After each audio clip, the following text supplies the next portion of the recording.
여우를 가지고 자기 얼굴을 가리더라. 종이 그 행한 일을 다 이삭에게 아뢰매 이삭이 리브가를 인도하여 그의 어머니 사라의 장막으로 들이고 그를 맞이하여 아내를 삼고 사랑하였으니 이삭이 그의 어머니 정례하느의 위로를 얻었더라.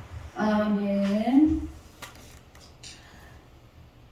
전분에 이어서 이 리브가가 우물에 나타났을 때에 이 종이 기도하기를 어떻게 기도했냐면은 하나님이 뜻으로 보낸 사람이라면 우물물을 사람에게도 마시게 하고 낙타에게도 마시게 하면 그를 하나님이 보내신 줄 알겠나이다 그렇게 했기 때문에 이 리브가라는 사람이 나와서 물을 이 종에게도 주면서 낙타에게도 마시게 하겠다고 말을 합니다.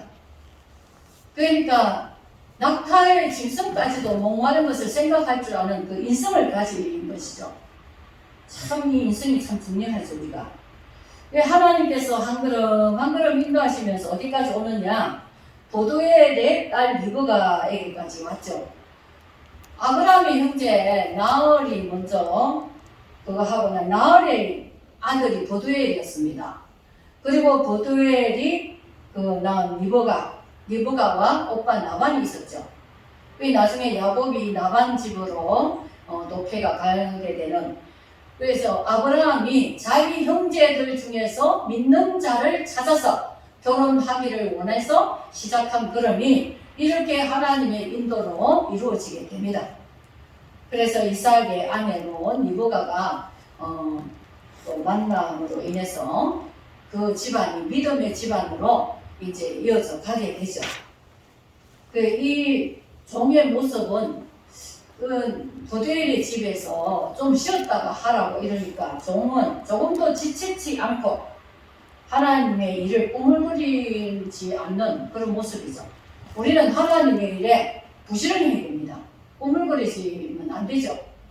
하나님의 일은 적시적시 우리가 순종하고 따라야 되겠습니다. 여기 리브가도 보면은 더 있겠다 가겠느냐 하니까 적시 리브가도 따라놨습니다. 하나님 앞에 사는 사람들은 부지런하고 적극 순종하며 이렇게 선뜻 하나님의 일에 앞으로 앞장서서 하는 그런 사람이 되어야 될 것입니다. 그래서 이 리브가는 하나님의 선택한 이삭의 아내가 되어서 이제 그 리브가를 떠나 보내면서 축복을 하기를 천만인의 어머니가 되라, 원수의 성문을 얻게 할지어다, 이렇게 축복을 받습니다. 천만인의 어머니, 그러면 굉장히 복된 자로 이제 복을 받고 떠나죠. 원수의 성문을 열게 될지어다. 원수들을 다 제압한다는 것입니다. 이 땅의 원수들을 다 제압하면 어떻게 됩니까? 하나님의 권세와 능력이 따르는 사람이 되죠. 믿음에 영향력을 끼치는 사람이 되는 것입니다. 우리가 이런 모습들을 보면서 리브가가 짐승에게까지 그 마음을 읽을 수 있는 그런 성품, 인성, 그런 것들을 갖고, 그리고 이 종과 리브가는 하나님의 일에 지치지 않고 선뜻 이렇게 부지런히 행동하는 그런 모습이 보입니다.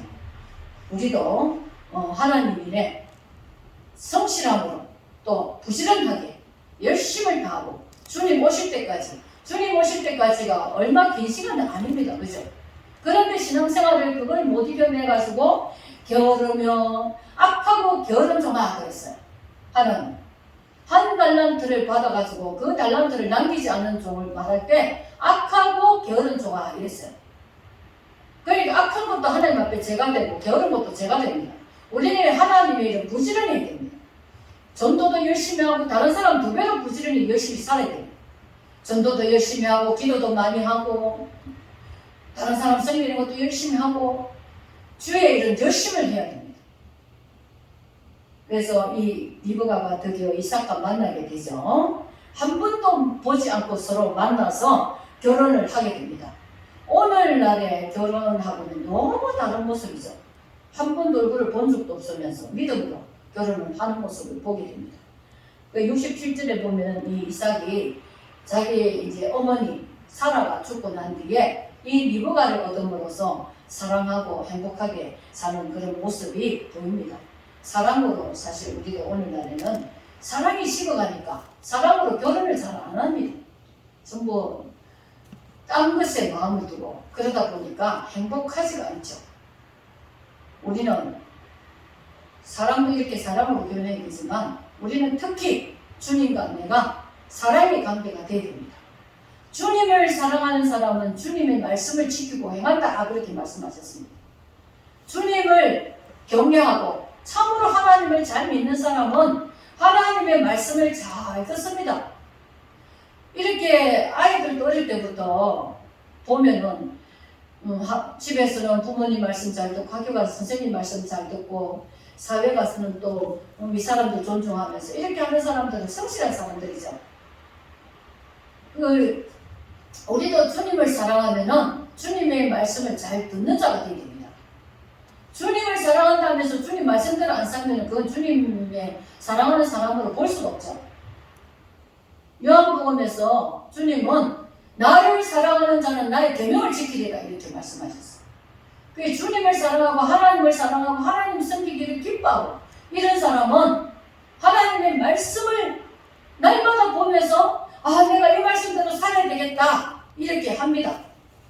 우리는 주님과 특히 주님과 우리 성도는 서로 사랑하는 관계가 되게 하나님을 두려워하며 떨며 섬기기도 해야 되지만 주님을 사랑하고 의지하고 기뻐하면서 섬겨야 됩니다. 주님이 그런 나의 하나님 되셔야 됩니다. 하나님이 나에게 그런 분이 된다면 세상에 어떤 부자보다도 내가 부자고 어떤 것보다도 내가 정말 대단한 사람인 거예요. 주님의 백성이 된다는 것은 이 하나님 가문이라는 거예요. 하나님 가문 속에 속하는 거예요. 하나님께 속한 사람은 이 세상에 아무리 대단한 사람이라도 하나님께 속한 사람보다 대단한 건 없습니다. 하나님께 속한 우리는 얼마나 정말 신분이 너무 좋은 신분이죠. 이 세상에 엄친녀 이래서 왔는데 그런 거 비교가 안 됩니다. 우리는 하나님의 자녀, 하나님의 백성이라는 것은 우리는 다양하다도 더 귀한 거예요. 하늘나라 하나님의 이 세상 유일하신 창조주 하나님 되시는 하나님의 자녀라는 것이 참 우리가 표현 못합니다. 그것을 하늘나라에 가서야 알게 되겠죠. 하나님은 사랑의 하나님이시고 죄가 하나도 없으시고 신실하시고 거짓이 없으시고 우리를 십자가에서 고통스럽게 죽기까지 하시면서 사랑하시고 우리 죄를 대신해서 속량하시고 속죄하시고 우리 죄값이 얼마나 무거울까요? 그 죄값을 주님이 다 담당하시면서 얼마나 고통을 당했는지 모릅니다.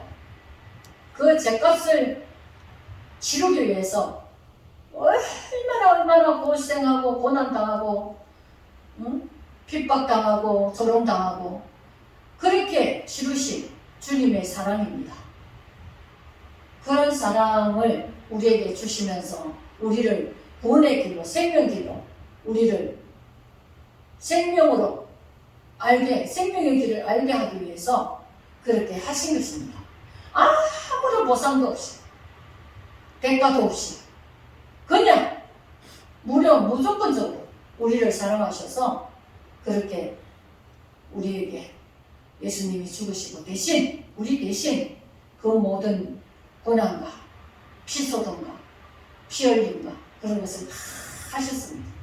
그래서 우리는 주님을 마땅히 사랑해야 됩니다. 마땅히 주님을 사랑하는 자가 되어서 우리가 주님이라면 내 생명 다 해놓고 내가 다 드리고 바치고 해도 아까울 것이 없어요. 아까울 것이 없는데도 주님 위해서 다 바치면 주님이 또 나라에 천국에 가면은 주님이 그걸 또 상급으로 주신답니다. 면류관으로. 그런 거 안 해도 우리가 마땅히 해야 되는데 너무너무 감사해서 하고 나면 또 그것을 상으로 주신다고 약속하셨습니다. 예수 안 믿을 이유가 어디 있습니까?